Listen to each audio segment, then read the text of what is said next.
Are the 49ers the best team in the NFC at the moment? We just said that it looks like on paper they've taken a step back. I mean, they've lost a lot of players, but so has Philly. Philly has lost a huge chunk of their defense. They got guys that they've drafted to fill those spots, and so do the Niners. But what do you think? Are the Niners the best team in the NFC at the moment? Yeah, I think this is where both things can be true.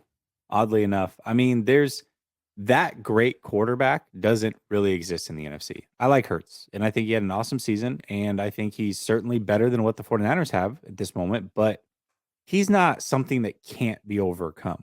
I don't look at him as that guy necessarily.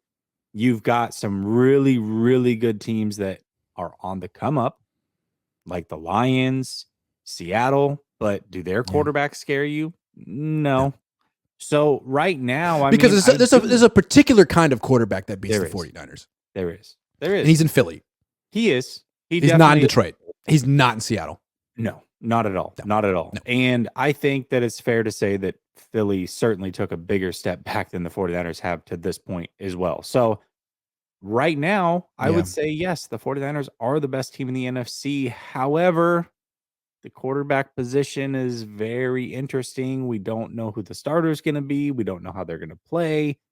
There's a lot of question marks around the quarterback position, and that is the one position you do not want to have question marks at. Luckily for the 49ers, Arizona's atrocious. The Rams are atrocious.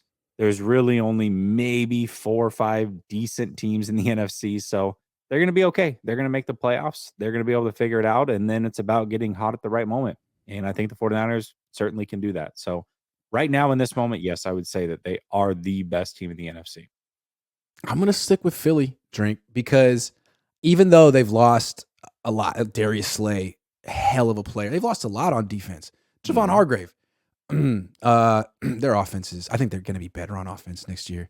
They lost Samalo, but that's fine. I mean, he was their worst offensive lineman. They upgraded at running back. I like Rashad Penny on that team. Rashad Penny was over in Seattle averaging 6 yards a carry by himself out of I formations. Now he gets to run the zone read with Jalen Hurts where everyone's eyes are on Jalen. Now I know he gets hurt a lot, but he's only going to get a 10 carries a game. Well, that's what he was getting in Seattle and he still got hurt. We'll see about Rashad Penny. But still, I think that I love, this is what I love about Philly. I love how they go for it on fourth down all the time. So that allows them to treat third down like second down. And third down is when defenses try to get exotic and have all those crazy fronts and do games and stuff like, okay, good luck defending the run doing that. And the Eagles are so good at running on third down and setting up 4th and 1, which they just always convert. I mean, it's a very sound strategy. So with Jalen Hurts, you give him the best offensive line and that offensive approach, you never know when he's going to pass. Ever. He's never in a passing situation. He's winning. He's always got a run pass option. There's always a possibility that it's a run play. That's why he looks so good. He's never under pressure. It's like freaking college. It's like Ohio State in Philly. I kind of like it as opposed to the Niners who have quarterbacks going down left and right. I'm just saying.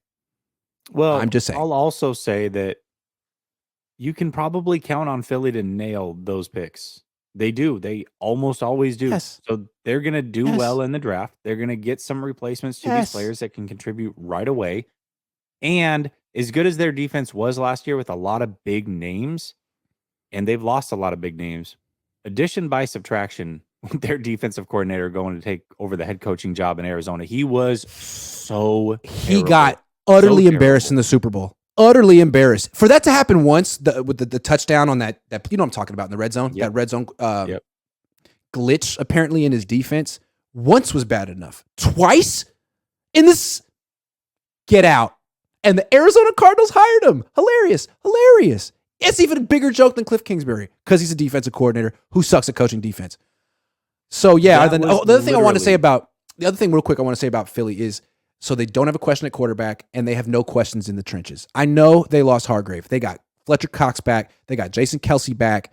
They drafted D tackle for Jordan Davis last year. They prepared for this. They still have Brandon Graham. They still have Josh Sweat. They still have Hassan Reddick.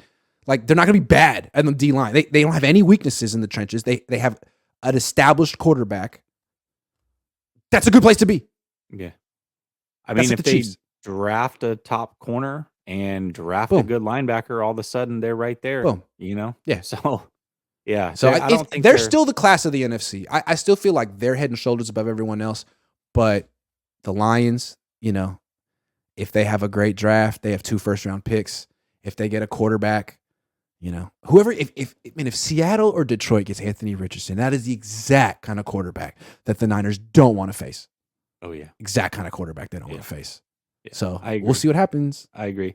I still think the 49ers are above Philly. I still think Philly's there. They're a player for sure. And after the draft, I may change my mind. If there's 2 really good players that I think they hit on both those picks heavy, I reserve the right to change my mind. But at this very moment, I think the 49ers are the best team in the NFC. The way I look at Philly is this is their last year. This is the last dance. Kelsey, last dance. Cox, last dance. This is it. And after that, they're going to have to retool in some very important positions. And those guys are Hall of Famers. Kelsey's a Hall of Famer. Cox is borderline. And they're going to be gone next year. So this is it for them. The Niners, I don't know. This could be the final year for Trent Williams. We'll see. Although he could go. He signed for like 4 more years. So we'll see. Yeah, but kind of to the point that you talked about, they've already got the center. He's going to sit for 2 years before he has to play. They're always prepared. and then you've got all that money coming off the books. So now your players are getting free agency. So Howie's really good. Howie's really good. And you know what? Kyle and John have done a really good job of putting together a roster, offensive line and quarterback notwithstanding. But other than those,